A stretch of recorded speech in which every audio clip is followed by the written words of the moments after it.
Herkese merhabalar. Bir bakalım kimler var burada. Behlül, Beliş, Beliş. Temizlik mi yapıyorsun? Eva, korkak, kızım, Sultan, Sultanım, Sultan. Bugün günlerden çarşamba. Çarşamba günleri sabah erken kalkıp Sakin ablanın olduğu bölgeye gidiyorum yukarıya. Süt almak için. Sağ olsunlar bayağı da bir beklettiler, geciktiler. En az 1,5 saat orada bekledik sütün gelmesini. Hava da soğuk tabi. İlk yarım saat yine ılıktı da daha sonradan biraz soğuttu. Dün Behlül'ü almadan önce çarşı merkezindeyken biraz kırıntı almıştım. Akşam geç saatlerde kırıntıyı haşladım. Sabah giderken biraz yanıma aldım. Sakin ablanın bahçede baktığı kedilere verdim. Lastik ne yapıyorsun kızım? Boncuğu yalıyor. Üçü de birbirini yalıyorlar. Keyifleri yerinde. Bugün tabi bayağı bir yediler. Neyse oradan geldim arkadaşlar. Çıktım buraya geldim. Behlül'e besleme yaptım. Yaş mama getirdim. Hem Sultan'a hem de Behlül'e. Onların kendi mamaları. Dün için biraz marketten almıştım. Yavru kedi maması, ıslak mama. Pek fazla yemediler yani. Dün akşam Behlül bayağı bir yediği için fazla yemedi. Az bir şey yedi. Sultan da aynı şekilde çok az yediler. Biraz tabii kafama takıldı. Behlül'ünki değil. Behlül'den yana sıkıntı yok. Sultan tabii biraz kafama takıldı az yediği için. Kırıntıyı bütün kedilere verdim, paylaştırdım. Biraz iç koridorda, biraz da kapının önünde betona koydum. Onları yediler. Çita ve yavrularına kulübenin oraya götürdüm. Onlar orada yediler. Daha sonradan çıktım Fazilet'in yanına gittim. Orada da biraz besleme yaptım. Eczaneye gittim. Biliyorsunuz dün bahsetmiştim. Behlül'ün antibiyotiği vardı. Elimde normalde antibiyotik var ama onlar şurup yazdığı için bir kullanayım dedim. Bendekini de aslında kullanabilirim de. En azından yazmışlar. Reçetesi var. O da geniş spektrumlu bir antibiyotik. İlk gittiğim eczaneden antibiyotiği aldım. Ondan yana sıkıntı yok. Daha sonradan en az 15 tane eczane gezdim. Maalesef hiçbirinde kristalin sprey yok. Bazıları tabi depolarında var mı diye bilgisayardan baktılar. Çoğu İstanbul şubelerinde olmak üzere hep karşımıza çıktı. Kimi diyor 2 gün sonra, kimi diyor 1 hafta sonra. Dedim ne yapacağım ben o kadar gün bekleyip. Gittiğim eczanelerin yanında hastane olduğu için çok sayıda eczane var. Hemen hemen hepsi zaten aynı bölgedeler. Dediğim gibi maalesef bu kristalin spreyi bulmak biraz cafcaflı bir iş. Daha önceden de 2 kez kullandım. İkisini de bulunca sıkıntı da bayağı bir çekmiştim. Birini biraz önce anlattığım gibi bilgisayardan bakıp başka bir depoda olduğu için 1 saate gelir demişti. O şekilde almıştım. İlk kristalin spreyi aldığımız zaman. Daha sonrakini de şu an gittiğimiz eczanelerin birinde vardı. O zaman almıştım. Yine Behlül için kullanmıştım. Bundan 4 ay önce. 200 milim sanırım almıştık. Önceki de 100 milimdi. En son Behlül'ü aldığımda 180 TL olması lazım. Spreyi bulamadığım için tekrar veterineri aradım. Bana alternatif bir şey sunmasını istedim. Yani ne alabilirim, ne yapabiliriz diye. Şu an için aklıma gelmiyor. Bir tane spreyden bahsetti. Söylediği ilaçtan da yoktu. Ondan olmadığı için. Septik yazan kutuyu şu anda görüyorsunuz. Bir tane bu spreyden aldım. Bunun fiyatı da 165 TL olması lazım. Bayağı bir pahalı. Aynı zamanda 30 milim. Küçücük bir şey. Çok pahalı. 200 milimlik kristalin spreyi dediğim gibi en son 4 ay önce 180 TL'ye ben almıştım. Onunla kıyasladığımız zaman bayağı bir pahalı. Biraz önce size gösterdiğim sprey veterinerin normalde tavsiye ettiği sprey değildi marka olarak. Sadece ben telefonu eczacıya verdim. Onunla görüştü. Herhangi bir antiseptik sprey istedi. Onu da dedi kullanabilirsin. Ben de dediğim gibi görüştükten sonra eczacı da bu spreyden bize verdi. Fiyatından bahsettim. Bayağı bir pahalı olduğunu söyledim. Küçücük bir şey için dedim, yani 165 lira bayağı bir fazla. Dedim biz bazen boğazımızı ağrıdığı zaman eczanelere uğradığımızda genelde bu tarz spreylerden alıyoruz. Tabii bu benim dediğim de çok eski bir mevzu. Çok uzun zamandır ben ilaç falan kullanmıyorum. Bir ara yani hastalandığımız zaman boğazda gıcıklık mıcıklık oluyor yani.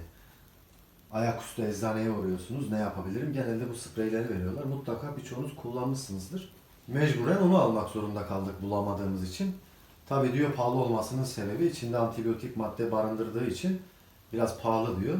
Tabii ilaçları aldım, hemen çıktım, geldim, minibüse bindim aşağıdan. Gelir gelmez Behlül'ün ağzına hemen 2 fıs sorunlu bölgesine sıktım. Antibiyotiği hemen uygulayamadım çünkü onun hazırlanması gerekiyordu. Antibiyotik şurup toz halinde olduğu için su karıştırıyorsunuz. Önce suyu kaynatıyorsunuz, daha sonradan soğumaya bırakıyorsunuz. 2 etaptan geçiyor. Şu an için unuttum vallahi. 3'te birini mi önce kullanıyorduk, 3'te ikisini mi kullanıyorduk? Neyse reçetenin üstünde yazıyordu. Yaptım zaten. Bir 5 dakika bekledim. Güzelce bir karıştırdım. Daha sonradan eksik kalan suyu, yani sonradan bir daha ilave ediyorsunuz. Çizgi var. Çizgiye kadar geri kalan suyu da koyduktan sonra yine güzel bir şekilde çalkalıyorsunuz. 7 gün süresi var. 7 gün içinde açıldıktan sonra mecburen tüketmeniz lazım. Zaten Behlül'ün de 7 günlük bir antibiyotik tedavisi olacak. Günde 2 kez birer milim, sabah birer milim de akşam olmak kaydıyla veriyoruz. Biraz önce ben buraya gelirken 1 milim verdim, 1 milim de Sultan'a verdim. Önceki antibiyotikten vermedim yani. Şimdi de biraz bunu deneyelim. Gelirken çiğ tavuk biraz bunları ayarladım Behlül ve Sultan'a. Dün çarşı merkezinden geldiğim zaman 100 TL'lik kırıntı aldım. Aynı zamanda Behlül ve Sultan için bir tane de bütün tavuk aldım. Biraz önce geldiğim zaman tek bir parça buttan didikledim. Güzelce bıçakla sıyırdım küçük lokmalar halinde. Tabi Behlül o dakika kapının önündeydi. Hemen gelmek istemedi. Sultan'ı aldım. Odaya götürdüm. Kapattım diğer kediler gelmesin diye. Getirdiğim etin 3'te birini yedi yani. En azından fena sayılmayacak kadar sabahkiyle kıyasladığımız zaman karnını doyurdu.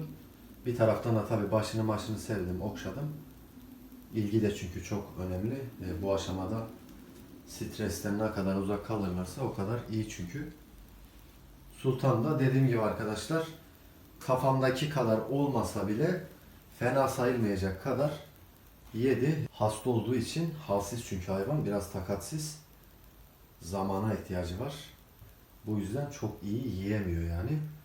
Özel olarak yakından ilgilenmeniz lazım. Tavuk etlerini çok küçük bir şekilde doğramanız gerekiyor daha rahat yesin diye. Aynı zamanda çiğ besleme yaptım. Çiğ seviyor çünkü. Çiğ yesin. Ne yerse yesin fark etmiyor. Yeter ki yesin yani. Bir an önce toparlasın. Beliş! Beliş! Beliş! Sultan karnını doyurduktan sonra daha sonradan Behlül'ü içeriye aldım. Zaten bir parça bile bırakmadı. İnanılmaz obur bir kedi. Şu anda iştahında herhangi bir problem yok. Tam da istediğim gibi yani. Geri kalan eti dediğim gibi hepsini yedi bitirdi. Şimdilik yavaş yavaş bu konuyu kapatalım. Eczaneden geldiğim zaman sabah 11'di. Sultan'ın kapsülünü içirdik. Bir tane de yine akşam 11 gibi tekrar içireceğiz. Sultan yemek vaktinde canlanıyor yani biraz böyle hareketleniyor. Daha sonradan tabii hayvan hasta olduğu için genelde bu pozisyonu alıyor, uyuyor. İçeri sıcak bu arada arkadaşlar, bilginiz olsun. Yani şöyle söyleyeyim, burada herhangi bir insan yaşasa hiçbir ısıtıcı kullanmadan rahatlıkla oturabilir burada. Kediler için biçilmiş kaftan gibi bir şey yani burası. Birazdan bahçeye gidelim bir bakalım ne var ne yok. Şu an için olan kediler bunlar. Arthur burada yatıyor. Derin uykuda. İnanılmaz yiyor ya. Böyle bir şey yok. Biraz önce bana yine iş çıkardılar. Üstünde şu anda yağ mağ var. Dökülmüş hep. Kırıntının pişme suyu vardı arkadaşlar. Şuranın içinde. Tabi fazla yoktu yani, kovanın altında çok az bir şey vardı. 500 milim kadar ya vardı ya yoktu. Biraz önce videoya başlamadan buraya döktüler. Sultan. Sultan.